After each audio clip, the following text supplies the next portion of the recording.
Assalamu alaykum çıktı güllərim. Yaxşımısınızlar? Sizlərə bir gün pomidor kalkı salınğan sörlü gömmə pişirişini öyrətəmən. Gömməmizin icanı üçün mal göçüdən ican, pomidor kalkı, piyaz və zeytin xaxşa görə yaxsa qoşasılar. Gerek oladır. İcanımız üstünə piyazı salamız.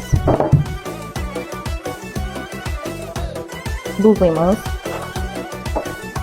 Zeytinlərimizi salamız. Pomidorun kalkına salıb. Həmməsini yaxşı aralaşdıramız.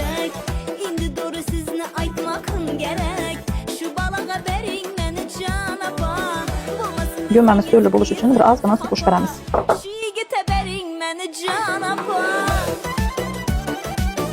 Bizən sörlü gömmemiz üçün addi xamir karladı, suya tuxum çakıb, tərəvəsini ötüb, yumşaqraq xamir ətinlədi. Xamirimizni kiçikinə zolaçalara bölüb alamız.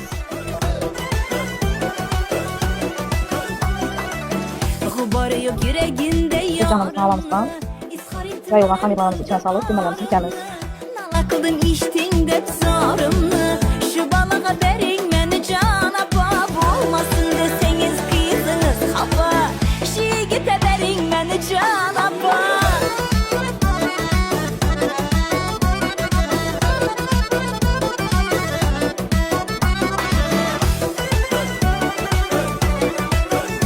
Mazı çıktı.